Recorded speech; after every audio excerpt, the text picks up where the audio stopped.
여러분은 중고등학교 시절에 어느 과목을 가장 좋아하셨습니까?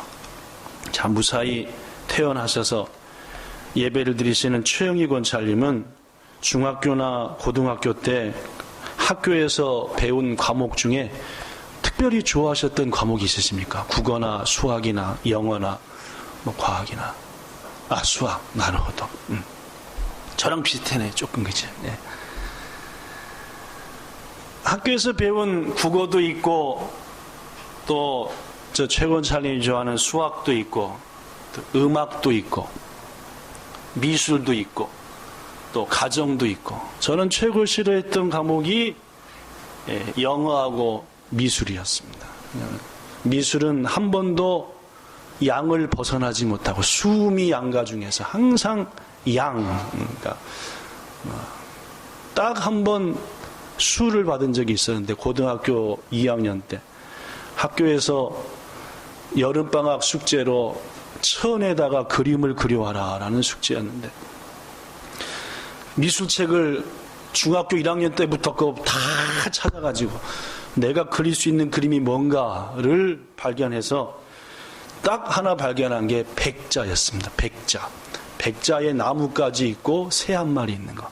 옳거니 요걸 그리자 해가지고 하얀 천에다가 하얀 물감으로 백자를 그리고 거기다 까만 걸로 나무까지 2개 그리고 새 한 마리 딱 그렸더니 선생님이 계약한 다음에 어떻게 하얀 천에다가 하얀 물감으로 백자를 그릴 생각을 했냐, 기발하다 해가지고 그때만 어떻게 수를 받았습니다. 얼떨 그거 말고는 전부 다. 저는 미술은 정말 못하고 지금도 그림만 보면 막 떨리고 막 이렇게 전혀 감도 안 잡히고. 좋아하는 과목 중에는 지구과학이라는 과목이 있었습니다. 과학 과목 중에 하나였는데, 지구 속을 공부하고 지구 위를 공부하고 우주를 공부하는 건데 얼마나 재밌었는지, 수업 시간마다 기다려지고 이런저런 책도 사서 보고. 그래서 과학이란 과목이 무척 좋아서 학교도 이과 쪽으로, 문과 쪽으로 가지 않고 이과 쪽으로 가서 공부를 했나 봅니다. 몇 해 전에 일본에 있는 초등학교에서 과학 실험을 하는데 참여할 기회가 있었습니다. 일본에서는 리과라 그러죠. 이과라 그럽니다. 이과 실험을 하는데, 어떤 실험이었느냐, 요만한 유리로 만든 그릇이 있습니다. 이것을 뭐라고 하냐면은 시험관이라고 그러나 이거죠. 한국에서 시험관, 요만한 유리로 만든 그릇인데, 요 밑에다가 요만큼 물을 담았습니다.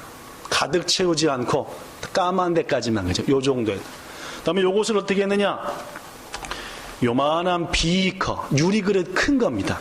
거기다가 얼음을 잔뜩 넣고 거기다가 맹물이 담긴 요것을 딱 꽂아 넣습니다.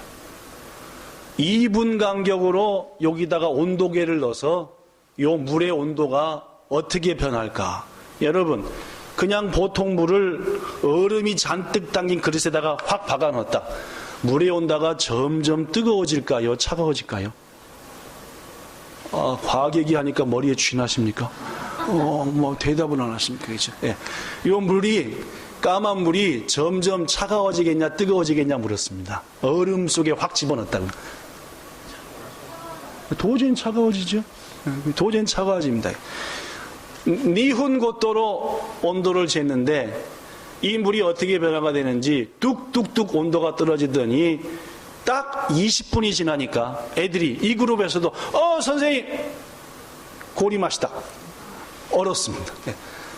그냥 보통 물이 연우는 전혀 과학에 관심이 없구나, 그죠? 보통 물이 다 꽂아 넣었더니 20분 만에 얼기 시작하더니 30분쯤 지나니까 안에 넣었던 막대 이 온도계가 빼지지 않을 정도로 완전히 얼어버렸습니다. 여러분한테 묻겠습니다. 그때 당시에 얼음의 온도가 몇 도일까요? 얼음의 온도요. 자, 0도, 2번은 영하 1도, 3번은 영하 3도, 4번은 영하 5도. 자, 0도라고 생각한다. 예. 자, 영하 1도쯤 될 것 같다. 영하 3도쯤 되지 않을까? 영하 5도쯤 되겠다. 왜 기권이 이렇게 많습니까? 이야, 예. 최영희 권사님이 마지막으로 영하 5도 할 때 딱 손을 드셨는데 혼자 유일하게 영하 5도였습니다. 저는 깜짝 놀랐습니다. 얼음은 몇 도에 얼지요? 그죠? 물은 몇 도에 얼음이 되지요? 0도가 되면 얼습니다. 그죠? 그러니까 효땡가가 되면은 물이 얼기 시작하죠. 그죠? 얼습니다. 그래서 저는 얼음의 온도는 몇 도일 것이다? 0도나 뭐 지가 차가워져 봤자 영하 한 2도쯤 되겠지라고 생각했는데 모든 온도계가 전부 다 실험한 그룹마다 전부 다 영하 5도, 6도, 4.5도 그래. 야, 후식이나 얼음이 0도에 오는데 얼음의 온도는 영하 5도까지도 떨어지는구나. 그게 다가 아니었습니다.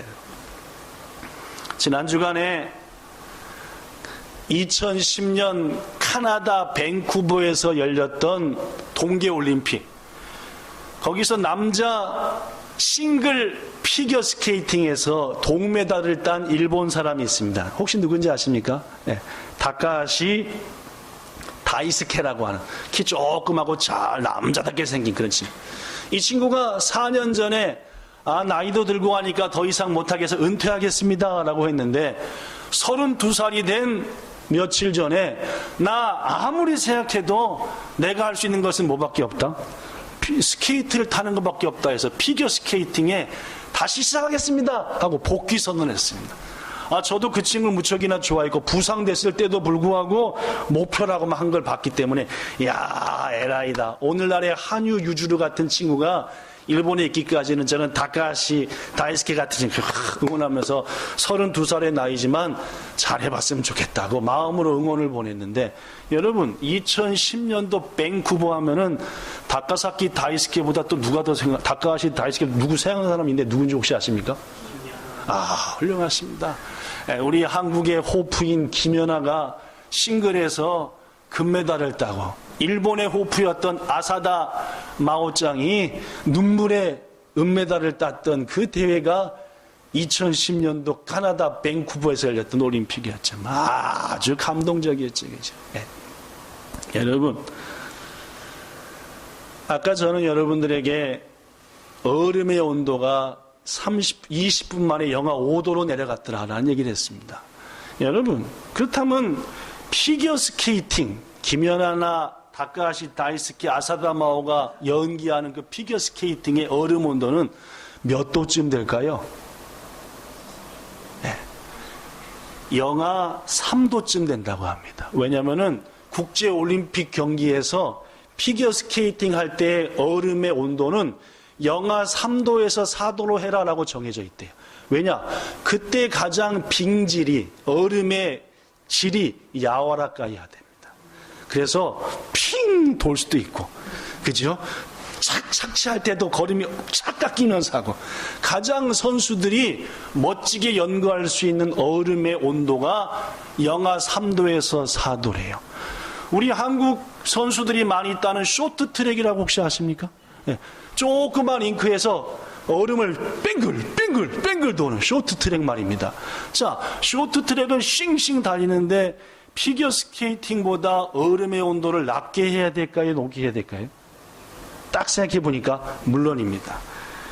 영하 7도로 정해져 있대요. 영하 7도까지, 즉 아까보다 3, 4도 더 얼리니까 훨씬 더 얼음이 뭐해진대요? 딱딱해진대요. 그리고 더 미끄럽답니다. 계속 고개를 쉥쉥 도는 거예요. 자, 그러면은 그보다 큰 400m짜리 큰 링크에서 쉥쉥 도는 막 그런 스피드 스케이팅 경기도 있는데, 그것은 몇 도냐? 얼음의 온도를 반드시 영하 11도로 해야 된답니다. 그렇게 해야만이 선수들이 오랫동안 싱싱 달려도 지치지 않고 가장 잘 속도를 낼 수 있다. 야, 그래서 저는 이걸 보면서 야, 신기하구나. 얼음이라는 게 그냥 다 0도나 영하 1도가 아니라 얼음의 온도도 영하 1도짜리, 3도짜리, 5도짜리, 7도짜리, 11도짜리가 있구나. 그래서 얼음도 틀린 거네. 라는 것을 깨우친 계기가 된 것이 몇 년 전에 리가 실험에 참여해서 조사해 보니까 그렇구나 라고. 아마 저처럼 새롭게 그런 것들을 아신 분도 계실 것 같은데, 과학이란 과목은 이런 차원에서 상당히 재미있게 합니다. 그죠? 저는 이 과학, 리가를 생각할 때에 가장 먼저 떠오르는 단어 중에 하나가 뭐가 있냐면은 변화라는 단어입니다. 행가요. 변화 말이에요. 변화. 저거 말이에요. 변화. 이 과학에서 말하는 변화라고 하는 단어는 두 가지 변화가 있습니다. 첫 번째는 물리적인 변화죠. 물리적인 변화가 뭐냐면은 본래의 성질을 그대로 가진 상태에서 바뀌어진 걸 말합니다. 우리들이 연필을 자주 쓰지요? 그런데 그 연필은 뭣도 뭐였습니까? 큰 나무였죠? 나무가 뭐가 된 겁니까? 연필이 되고 의자가 된 겁니다. 본래의 성질과 모습이 바뀌었나요? 안 바뀌었나요? 그대로 바뀌지 않고 그 모습은 좀 바뀌었을지 몰라도 나무 성질은 그대로. 이것은 무슨 변화? 물리적 변화라고 합니다. 그거 말고 화학적 변화라는 말도 있어요. 뭐가 화학적 변화냐? 여러분, 우리가 입는 옷들 중에 상당수가 석유에서 만든 거 아시죠? 그죠? 우리 옷에 석유의 느낌이 있습니까? 없습니까? 전혀. 우리가 도시락 싸갈 때 반찬통, 플라스틱, 그거 거의 뭐에서 만듭니까? 석유로 만듭니다. 그죠? 에이, 석유로 만든 거에다 반찬을 넣나? 아닙니다. 그죠? 그래서 플라스틱 같은 거 거의 석유로 만듭니다. 이걸 무슨 변화라고 합니까? 본래의 모습을 완전히 버려서 분자 구조까지 바뀌어진 것을 화학적인 변화라고. 사랑하는 여러분, 그런데 말입니다. 세상 물질에만 변화가 있는 게 아니라 실은 누구한테도 변화가 필요합니까? 우리요. 우리 말입니다. 우리 사람들에게도 변화라는 게 필요합니다. 예를 들면은 물리적 변화. 항상 머리를 길게 내리던 어떤 아가씨가 어느 날 싹둑 잘라버렸습니다. 뭔 변화가 있는 거예요? 뭔가 물리적으로 변화가 일어난 것 같습니다. 그죠? 예. 또 어떤 총각이 맨날 더워서 반바지에 찢어진 것만 입고 다니는데 갑자기 양복바지를 입고 멋있게 입고 다닙니다. 뭔가 변화가 있는 거죠. 이건 물리적인 변화입니다. 그런데 실은 이런 물리적인 변화가 있기까지는 속이 바뀐 거예요. 마음이 바뀐 겁니다. 무슨 변화입니까? 이른바 화학적인 변화. 나를 위해서 살고 내 욕망을 위해서 살던 사람이 이웃을 위해 살고 하나님을 위해서 살기로 마음을 바꿉니다. 무슨 변화입니까? 화학적인 변화죠. 저는 우리 본향교회 성도들에게 물리적인 변화와 화학적인 변화가 자주자주 일어나 하나님 보시기에 이 세상에 아름답게 성장되어 나가기를 축복합니다. 그저 머물러 있고 변화되지 않는 것은 도태되고 썩는 겁니다. 우리 인간은 말입니다. 물리적인 면에 있어도 그렇고 정신적인 면에 그렇고 영적인 면에 있어서도 그렇고 자꾸만 뭐 해야 됩니까? 변화돼야 되고 성장되어져야 된다라는 말입니다. 나 작년이나 금년이나 똑같지? 그것은 무슨 말입니까? 아닙니다. 퇴보했다는 말입니다. 작년보다 금년이, 금년보다 내년이 더 깊어지고 더 아름다워지고 이런 변화가 있어야 한다는 말입니다. 여러분 묻습니다. 우리 인간들은 변화되는 것을 좋아할까요? 싫어할까요? 자, 다시 묻습니다. 우리들은 자꾸 변화되어 가는 것을 좋아하냐 싫어하냐 그 말입니다. 남들이 바뀌는 건 좋아합니다. 오늘 어저께 오전 10시부터 저녁 10시까지 막 그냥 땀을 칙칙한 무더운 날씨에 흘리면서 카페트 빨고 막 4층 유아실을 완전히 뒤집어 엎어서 새롭게 하고 정말 우리 성도들 몇 사람이 나와서 애쓰셨습니다. 뭐 벌써 5번째 해도 한 번도 안 나온 분도 계시지만은 여하튼 훌륭하십니다. 했는데 오늘 아침에 애들이 올라오자마자 뭐 한답니까? 다 왔다! 다 왔다! 전부 다 바뀌었다고. 장판도 멍멍이 그림이 있는 고도모풍으로 바꿨고 모든 걸 쫙 바뀌어가지고 4층 유아실을 이쁘게 만들었습니다. 남이 바꿔준 건 뭐예요? 사람들은 남이 바꿔준 건 좋아합니다. 야, 바꿨으니까 이제부터 니도 바뀌어서 아무데나 낙서하지 말고 의자 차도 앉고 에어컨 잔뜩 끄고 룰 지켜 하면 뭐합니까? 사람들은 에이씨 그대로가 좋은데. 뭔 말씀인지 아시겠습니까? 남이 바뀌는 건 뭐하고 사람들은 좋아하고 기대합니다. 남편이 바꾸긴 좋아하죠. 우리 남편이 나한테 잘해주고 어떻게 해주고 설거지도 해주고 청소도 해주고 맨날 사랑한다고 이뻐해주고 뽀뽀해주면, 그런데 자기는 뭐합니까?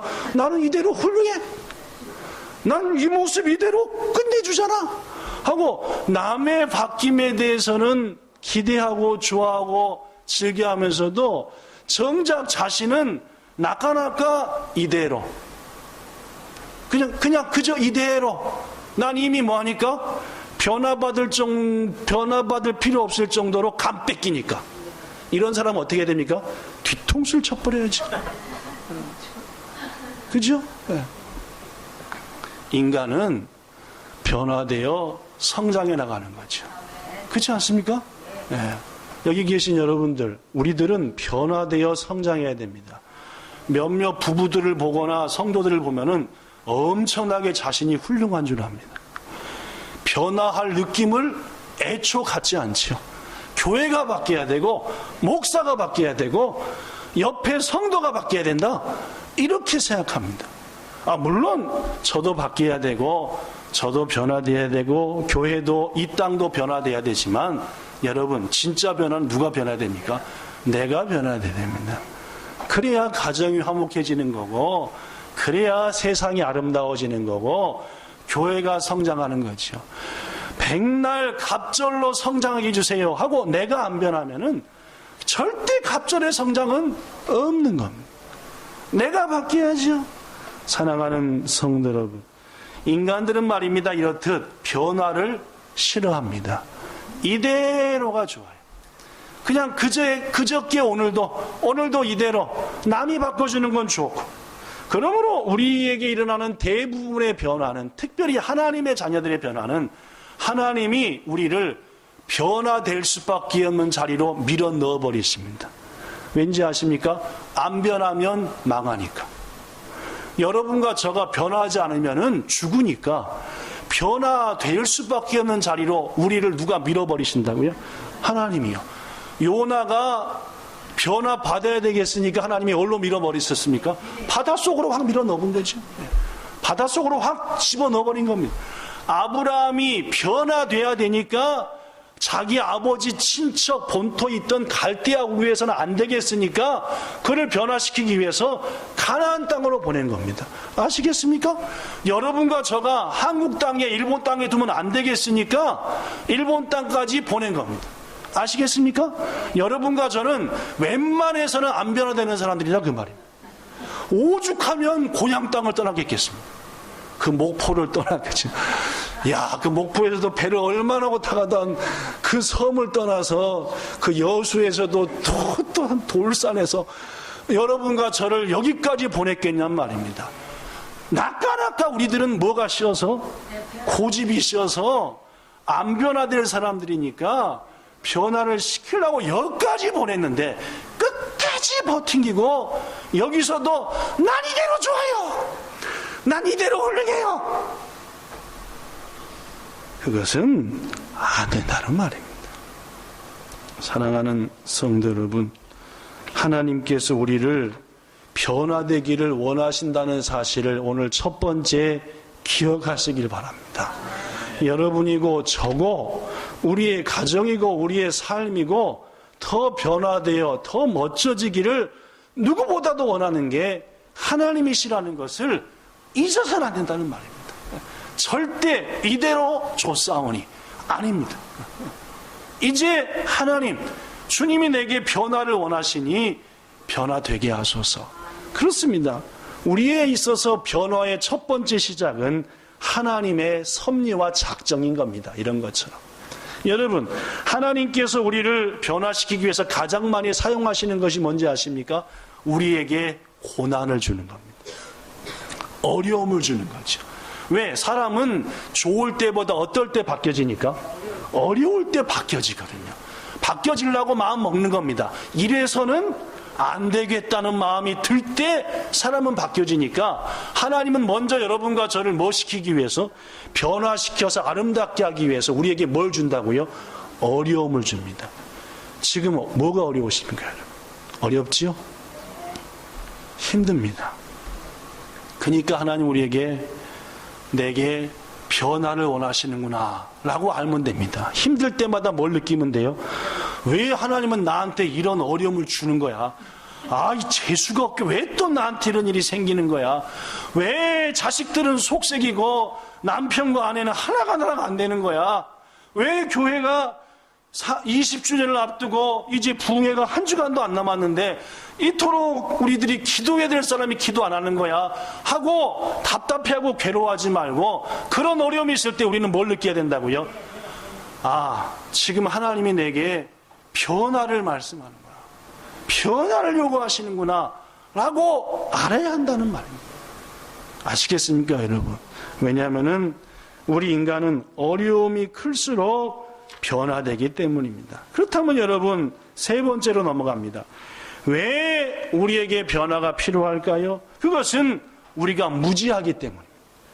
연약함이 때문이죠. 부족하기 때문입니다. 본문 27절에 하나님의 사자가 야곱한테 묻습니다. 너 이름이 뭐냐? 라고 물어봤죠. 야곱이 말합니다. 저 이름이요? 야곱입니다. 라고 말했어. 여러분, 이 야곱이 어떤 사람입니까? 태어날 때부터 자기보다 먼저 엄마 바깥으로 나간다고 형의 발 뒤꿈치를 잡은 사람이 야곱입니다. 여러분, 몇 단에 이런 사람이 없는 겁니다. 태어날 때부터 내가 먼저 나갈래 하면서 뱃속부터 형의 발을 잡아놓고 늘어진 게 누구라고요? 야곱입니다. 그래서 야곱의 이름이 발뒤꿈치다라는, 태어나서부터 속성이 남 등쳐먹는 거, 속여먹는 거, 내 이익을 위해서는 수단과 방법을 안 가리는 거, 이게 누굽니까? 야곱입니다. 아버지를 속였지요, 형을 속였지요, 20년 동안 삼촌을 속였지요. 지가 속여먹으려니까 지도 뭘 당해요? 속임을 당하죠. 그렇습니다, 여러분. 이게 야곱입니다. 네 이름이 뭐냐? 라고 하나님의 사자가 물은 것은 네가 속임수의 사기꾼의 남 속여먹는 놈인 걸 아냐? 라고 물어보신 겁니다. 뭔 말씀이 아시겠습니까? 왜 하나님이 야곱을 고난의 자리로 밀어 넣어버렸을까요? 아버지한테, 형한테 도망가갖고 20년 동안 타향살이 했습니다. 거기서도 속여먹고 속임당하고 하다가 20년 만에 고향 돌아오는데, 20년 전에 자기를 속여먹은 형이 열받아가지고 20년 동안 이빨을 드득드득 갈다가 이 자식 죽여버린다 이번에야말로 하고 군사를 동원해서 야곱을 죽이려고 오는 겁니다. 왜 하나님이 야곱한테 이런 길로 밀어 넣어버렸냐 그 말입니다. 위기의 길로. 그를 뭐 하고 싶으시니까? 변화시켜야 되니까. 그 사기꾼 놈을 하나님이 쓰실 만한 위대한 믿음의 종으로 바뀌어야 되니까 말입니다. 그러니까 그한테 어려움을 주는 겁니다. 여러분과 저한테 어려움이 오면은 10중8구 뭐라고요? 하나님이 우리를 뭐 하고 싶으신 거라고요? 변화시키고 싶으신 겁니다. 야곱처럼 그 변화의 자리를 캐치하시고 하나님과 1대1로 만나서 끝장 보시기 바랍니다. 하나님의 사자가 혼자 남은 야곱을 찾아왔죠. 이 사기꾼 놈아. 알았습니다. 이분이 하나님의 사자다. 이분 아니면 방법이 없다. 이 상황을 변화시킬, 이 상황이든 나든 여하튼 변화시킬, 붙잡고 늘어졌죠. 나를 축복하소서, 나를 이 위기에서 건져주소서. 이 상황을 변화시키든지 뭘 변화시키든지 하여튼 내가 곧 죽게 생겼습니다. 형님한테. 너는 이놈아 변화될 마음도 없고 남이 변화되기나 바라고 넌 틀려먹었어 이놈하고 바로 빵 차버. 내 죽어도 좋으니까 나를 변화시키든지 상황을 바뀌든지. 밤새 붙잡았지. 도저히 안 되겠으니까 여러분도 아시다시피 하나님의 사자가 야곱의 환도뼈, 엉덩이뼈 여기입니다. 그렇죠? 고관절이라고 하죠. 다리와 위에 중심을 잡아주는 최고 중요한 자, 여기 팍 차버리죠. 어긋나 버렸습니다. 골절이 돼버린 거죠. 그 후로 야곱이 쩔뚝쩔뚝 똑바로 못 걸었답니다. 그러나 꽉 잡았습니다. 날 변화시키든지 상황을 변화시키든지. 그래서 물어본 게 네 이름이 뭐라고? 예, 저 사기꾼입니다. 속이는 자입니다. 제가 야곱입니다. 사랑하는 성도 여러분, 나는 하나님 은혜 아니면 안 되는 사람입니다. 라는 고백이 있는 사람이 비로소 변화의 길을 걸을 수 있는 겁니다. 하나님이 여러분과 저한테 변화시키고자 고난을 줄 때 우리는 나 자신을 적나라하게 알아야 된다는 말입니다. 무슨 말씀인지 아시겠습니까? 저는 이제 20주년 부흥회를 불과 6일 앞둔 오늘, 그리고 어제 그제 곰곰이 묵상했습니다. 말씀을 준비하면서 하나님, 우리 본향교회가 20회를 맞이해서 장성한 교회가 돼야 되고, 더구나 20회를 맞이해서 장성한 교회가 되기 위해 피택자들을 중심으로 부흥회를 개최하자는 건의를 재직회에서 받아들여 같이 기도했는데, 지난 35일 동안 쭉 기도해 와 보니까 하나님, 피택자들한테 속은 것 같습니다. 속은 게 분명합니다. 저들이 더 열심히 기도하고 같이 손잡고 40일을 기도하다 부흥회를 맞이할 줄 알았는데, 피택자들은 이 핑계 저 핑계, 이 이유 저 이유 대고, 기도하던 사람들조차도 아침 예배는 참여하지도 않고, 주일날 예배드리는 성도들은 점점 이런저런 핑계로 예배 자리를 비우고, 아무리 묵상하고 아무리 기도해도 이번 부흥회를 앞두고 본향교회 성도들이 목숨 걸고 은혜 주시 않으면 안 됩니다. 절 변화시켜 주시 않으면 안 됩니다. 라는 마음으로 기도하는 사람이 몇이나 될까? 물론 지난 35일간 매일 시간을 정하여 와서 교회 와서 기도하고, 올 때마다 봉투에다가 예물을 준비해서 40일 동안 매일 하나님 앞에 예물을 드리며 기도합니다. 라는 그러한 마음을 가진 성도도 있지요. 그러나 제 느낌으로 더 많은 성도들이, 특히 피택자들과 재직들이 기도하지 않습니다. 그래서 제 마음이 속았구나. 이 무거운 짐을 어찌할꼬. 잔치는 개최했는데 아무리 생각해도 지난주 설교한 설교와 똑같이 돼서, 빈자리 투성이에 저는 사업차로, 저는 송아지를 사서요, 전 결혼해서요, 이럴 성도들이 많을 것 같고, 더구나 억지로 목사가 매주마다 부흥성 얘기하니까 참여하긴 할 텐데 예복도 입지 않고 그저 딸랑딸랑 아무 마음의 준비 없이, 아유, 뭐 목사님이 주일마다 저렇게 얘기하니까 참여는 해야 될 텐데, 그런 마음으로 참여해서는 분명 사지가 묶여서 영적으로 바깥에 쫓겨남을 당하는 것밖에 안 될 텐데, 아까 기도한 대로 제 마음은 이번 부흥회를 통해서 우리 성도들에게 복이 되어야 될 텐데, 은혜가 되고 저분들이 완전한 변화와 복을 받아야 될 텐데는 마음이 온전히 마음속에 간절한데, 제 느낌은 도리어 어려움이 되겠구나.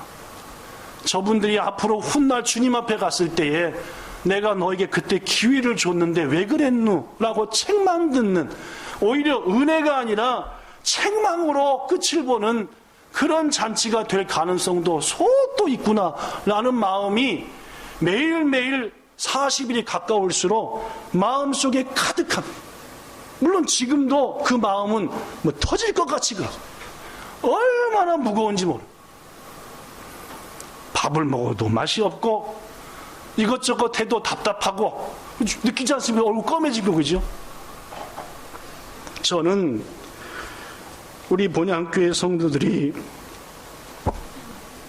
하나님을 바로 알았으면 좋겠습니다.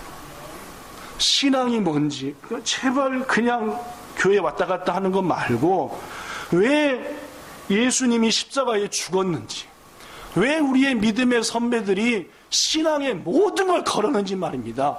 나도 한번 좀 알아보자. 야, 그래서 저 박 목사가 주일날 눈물 흘리며 믿음대로 살아야 됩니다. 여러분, 인생은 짧습니다. 하나님 앞에 우리 곧 섭니다는 그 의미를 좀 알아보자는 그런 간절함이 있었으면 좋겠습니다. 제가 청년 때에 혹은 교회에서 한국에서 신앙생활할 때 부흥회가 오면 얼마나 마음에 조마조마했는지 모릅니다. 이번 붕괴 때 꼭 저에게 은혜를 주세요. 예수님 만나게 좀 해주세요. 제 이 문제를 해결해 주세요. 막 얼마나 막 마음이 터지려고 하는지. 그러나 요새 우리 본향교회 성도들을 보면은 재직들조차도 그런 마음이 제 눈에는 제가 눈이 나빠서 그런지 보이지를 않습니다. 안타까움이 말입니다. 성도 여러분, 하나님은 우리를 변화시키기 원하십니다. 우리가 어떻게 변화된다고요? 내가 나 자신을 알아야 됩니다. 우리가 우리의 현실을 알아야 되고 우리가 우리의 모습을 알고, 그래서 하나님 이번 기회에 저를 좀 바뀌게 해주세요. 뭔가 좀 능력 있는 삶, 아름다운 삶 살 수 있게 저를 좀 힘주시고 깨닫게 해주세요. 저는 이런 마음으로 남은 6일 동안 우리들이 간절히 기도해야 한다고 믿습니다. 그래야만이 하나님께서 그러한 마음을 가진 성도들에게 은혜를 주는 겁니다. 여러분, 은혜는 거저 받는 것이지만은 성경은 사모하는 자에게 준다 하셨어요. 부디 사모함으로 무엇보다도 자신의 부족함과 연약함을 철저히 느끼며 이번 부흥회를 맞는 우리 모든 본향 성도들 되기를 간절히 바랍니다. 그리고 비로소 우리는 자신의 부족함과 연약함을 알 때에 간절히 매달리는 겁니다.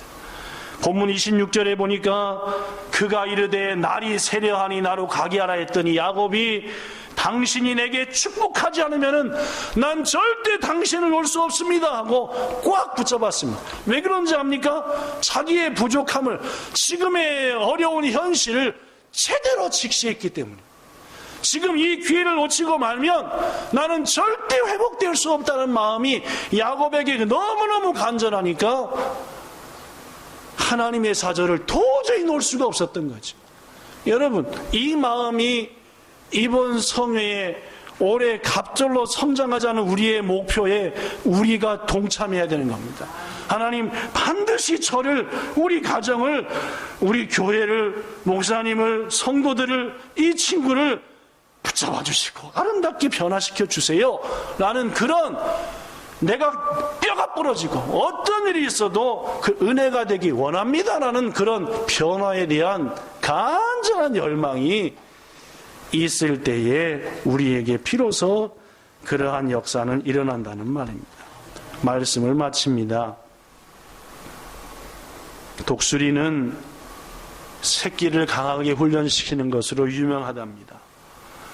독수리 새끼가 알에서 부화하여 삐약삐약할 때 독수리는 일반 새처럼 독수리를 키운대요. 그러나 그 중에 한 가지 다른 게 있는 게, 입을 더 클리는 놈한테 먹이를 더 갖다 준답니다. 똑같이 공평하게 첫 번째 먹이를 1번, 두 번째 먹이 2번이 아니라 갈 때마다 입을 뭐 하는 놈? 입을 더 벌리고 쫙! 빠! 하고 엄마한테 뭐 하는 사람? 입을 달라는 사람한테 더 먹인대요. 그래서 독수리는 뭐 한 자가 살아남는데요? 강한 자가 살아남도록, 그래서 더 강해지도록 계속 그렇게 이어간다. 약한 자들은 도태되죠. 자, 그러다가 그것들이 드디어 조금 기어댕기고 날 수 있을 정도면은 자기의 둥지에 있는 모든 편안한 것들은 다 엄마가 몰아 바깥으로 가시만 남겨도 됩니다. 왜요? 거기에 가만히 앉아있지 말라고 말입니다. 이제는 움직여서 독수리처럼 되라고 말입니다. 이제 겨우 날개가 박히면 어떻게 한대요? 그놈을 확 물어다가 쫙 높이 꽂아 올라가고 팍 던져버린답니다. 그럼 어떻게 한대요? 독수리가 엄마가 나 죽이네, 엄마가 나 죽이네 하면서 그냥 막 떨어지면서 저 엄마가 내 엄마가 맞나? 이런데요. 그러면은 떨어져 죽기 직전에 어떻게 한대요? 독수리가 와서 쫙 제가 내 엄마긴 만난가 보네 하는데 또다시 또 올라간답니다. 어떻게 한대요? 팍 던져버립니다. 떨어뜨리게 아니라 던져본데 저 바깥에다. 어떻게 한대요? 저기 엄마인가 아빠인가 떨어지다. 왜 그런답니까? 독수리를 닭처럼 키우지 말고 뭐처럼 키우려고요? 독수리처럼 키우려고 그렇게 하는 거예요. 사랑하는 여러분, 미물인 독수리도 새끼를 놀라운 독수리처럼 만들기 위해서 아파도, 가슴이 아파도 변화의 자리로 밀어 넣는 겁니다. 하물며 여러분과 저를 위해서 십자가에 죽으신 예수님이겠습니까? 거듭 말합니다. 우리는 변화돼야 됩니다. 그게 하나님의 뜻입니다. 왜냐하면 지금 갖고는 안 되니까요. 그리고 우리를 변화시키시기 위해서 하나님은 어려움에 밀어넣으십니다. 어려움 속에서 불평불만하지 말고 시험 들지 말고 나를 변화시키고자 하나님의 뜻이구나 생각하고 끝장을 보셔야 됩니다. 하나님을 붙잡고 저를 엄청나게 변화시켜 주셔서 이걸 확 뛰어넘게 하소서. 하나님이 저를 닭으로 키우지 아니하시고 독수리 같은 존재로 만드시려고 이렇게 어려움을 주시니 이겨내게 하시고 변화되게 하소서. 이런 기도와 결단이 있을 때에 우리들은 하나님이 쓰시는 아름다운 능력자가 되고 그릇이 되고, 저는 무엇보다도 이번 토요일 8시와 주일 아침 9시와 주일 아침 12시에 있는, 돌아오는 토요일부터 주일 3번에 있는 예배, 어떤 말씀을 전할지도 모릅니다. 제가 헌신 예배나 누구한테 이런 류의 말씀을 전해주시라고 말한 적도 한 번도 없고, 하나님께서 어떤 말씀을 주실지 기대하고 기다리는 바입니다. 하나님께서 우리에게 필요한 말씀 주시리라고 저는 믿습니다. 그것을 꼭 저나 여러분이나 변화의 기회로 삼아, 내 생애 속에서 2018년도 그 우리 교회에서 처음으로 했던 그 부흥회는 날 이렇게 변화시켰다라는 고백과 간증이 우리에게 꼭 있게 되기를 예수님 이름으로 축복합니다. 좋으신 하나님, 변화, 이것은 너무너무 우리에게 소중한 말입니다. 왜냐하면 주님이 우리를 변화되기를 원하시기 때문입니다. 왜 우리는 남만, 상황만 바꾸려고 하고 나는 변화되지 않으려 할까요? 그러나 주님은 수없이 사인을 보내십니다. 네가 변화돼야 된다. 네가 바뀌어야 된다. 무엇으로 우리를 바꿀 수 있습니까? 내가 나를 바꾸는 게 아니라 하나님의 은혜만이, 말씀과 성령만이 우리를 바꿀 수 있습니다. 이번 부흥회가 성령이 임하는 부흥회, 말씀이 임하는 부흥회, 그리하여 그 말씀과 성령으로 나를 바꾸는 부흥회가 될 것을 믿습니다. 주님, 그러하오니 우리에게 사모하는 마음을 주시옵소서. 그리하여 이 부흥회에 참여함으로 끝내 답답한 마음으로 끝나버리는 부흥회가 아니라 변화시킨 주님을 찬양하며 감사하며 간증하는 부흥회가 우리 온 성도들에게 이번에 있어지도록 꼭 복주시기 원하며 우리 구주 예수님 이름으로 기도드리옵나이다. 아멘.